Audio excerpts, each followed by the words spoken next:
Hey everybody, it's Matt from You and Your Horror Movies, and welcome to day 15 of my 31 Days of Horror. Today I'm bringing you a independent film from 2016, and the film we're talking about is called The Face of Evil. So The Face of Evil, pretty much, you have this main character, Jay Williams. He's come back from Afghanistan, from the war. His sister's throwing him a party with all their friends, so they're trying to figure out, how to have this party and everything. News broadcasts over, saying a weird flu epidemic is happening as well, but they kind of ignore that, like, whatever. Let's just party, have a good time. Well, Jay's ex-girlfriend shows up. She wants to get back with him. She's partying, she gets drunk, she wants to, pretty much fuck him, and she pukes on him after they make out. And they're like, I'm kind of done on that. So when he comes back, he realizes she's not breathing, and he's kind of worried, like, uh-oh, she dead?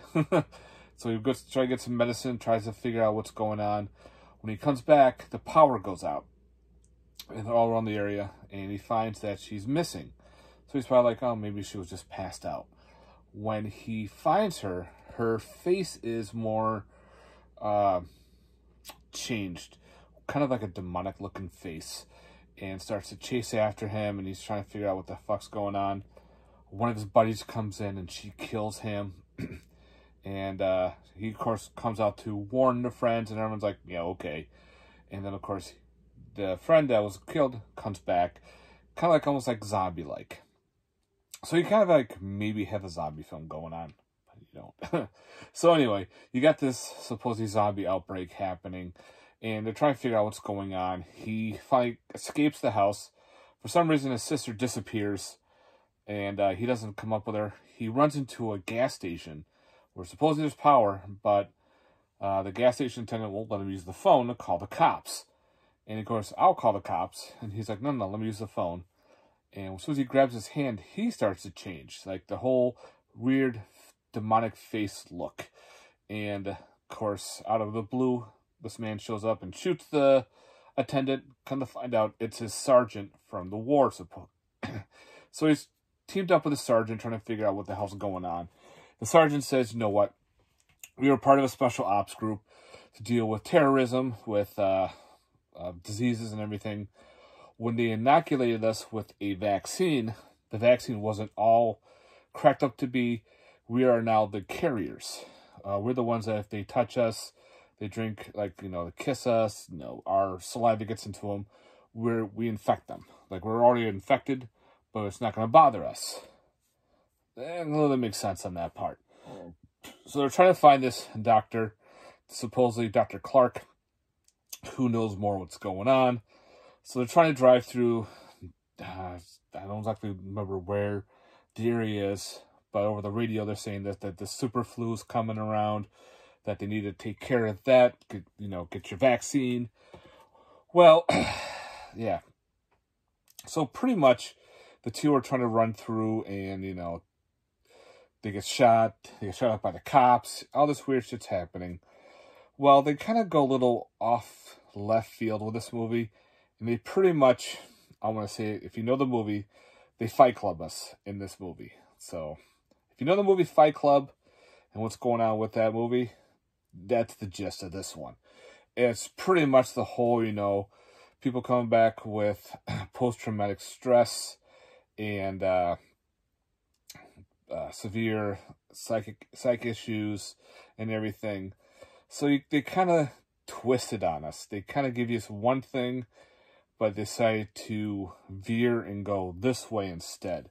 Me, I kind of wish it was more of a zombie film than it was. Like, it was a kind of cool premise right in the beginning. And then the second and third half, the second half is very confusing, because they tell you that the whole inoculation and everything is wrong. When they go to the hospital, the doctor's, pushing the vaccine, and this is way before COVID happens and everything. So pretty much the surgeon's like, no, I'm not doing vaccines. You're now poisoning us. And it's like, what? Wait a minute, what? And of course he shoots the doctor and the nurse that are involved. So you kind of got a weird second half of this movie. So in the third half, they did the whole Fight Club thing. And you kind of could tell exactly what's going on near that part. You can kind of figure out things are not right, and they kind of give you that twist. And it was okay. I wish they stuck more with one than the other, and then throwing everything all at once. I kind of wish like they said either do the whole zombie film, that would have been cool, or if you're going to do the whole Fight Club thing, do it that way. It's not gory at all. There's no blood. There is foul language, no nudity or anything like that. Very low budget. And some of the acting was pretty good. Some of the acting on other actors were kind of rough. But other than that, this was an okay film. Again, this was directed by Vito. I'm going to say his last name wrong so bad. I'm sorry. Dinalardo.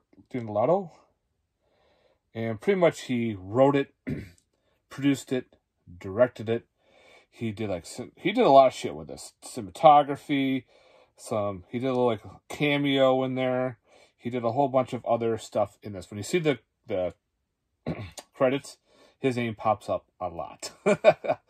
Again, some of the actors I thought did a good job. For special features, it's in widescreen. There's a trailer and scene selection. That's pretty much it. So you don't get much with special features. Again, this was, again, a lot of people probably won't like this one as much. Like me, I like my independent films too, because, you know, they can do whatever they want and add what they need. But, again, I wish they kind of went with one way versus, you know, throwing you almost like a zombie / conspiracy / you know, Fight Club all over the place. Stick with one and just roll with it. But I thought that was okay. I thought, again, that ending was definitely different, and I liked how they went with that. But again, could have been worse. It could have been better. But other than that, it was an okay film. So if you're kind of interested, I think you can find a copy of this like on Amazon. I found mine on eBay. But The Face of Evil from 2016. Gravitas Ventures released this Blu-ray, so they're the ones that put this out. They put out a lot of independent films, so I like this cover art too. I love that face and everything, which does not really appear in the movie as much. It's kind of like the face that the woman makes, but it's more demonic looking. But it's kind of like this. That's kind of neat. All right, guys, I'm rambling. It's getting late. I need to go to bed. It's getting late. So again, day 15 for my 31 Days of Horror. We're talking about The Face of Evil. So let me know in the comments down below, guys, your thoughts if you've seen this one or not. Have yourself a good one. Peace.